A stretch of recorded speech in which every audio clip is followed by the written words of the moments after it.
چی لەبارەی ناتەنیاهۆ دەزانیت کە خەریکە ڕۆژهەڵاتی ناوەڕاست بەرەو جەنگێکی گەورە ببات لە بەرامبەردا ئێران چ ستراتیژیەتێکی لە خەیاڵدایە؟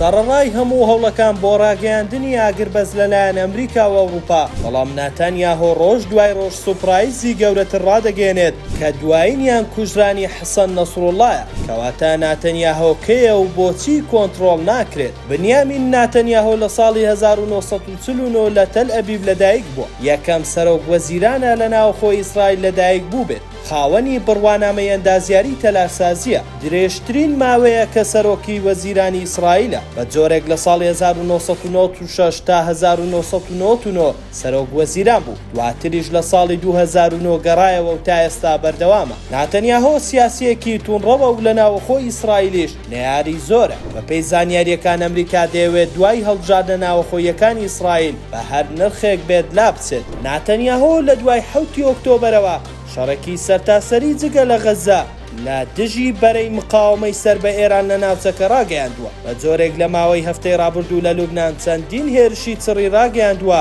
کە دوایینیان ڕاگەیاندنی کوژرانی حەسەن نەسڕوڵڵایە. بەپێی زانیاریەکان ناتەنیاهۆ ئامانجێتی گورزی کەمەشکێن لە هەریەک لە سووریا، لوبنان، یەمەن و عێراق لە بەرەی مقاومە بدات و تا ئێران بیانجێڕێتەوە. هێرشە چڕەکانی ئیسرائیل و بەزاندنی هێڵی سوور وای کردووە ئێرانیش ترسی لێ بنیشێت. دەنگۆی شاردنەوەی عەلی خامنەی ڕێبەری باڵای کۆماری ئیسلامی ئێران هەیە. هەرچی بێت ئاماژەکان بۆ ئەوەن چوارچێوەی هێرشەکانی ئیسرائیل فراوانتر دەبێت، ئاگرەکەش بە ئاسانی ناگوژێتەوە.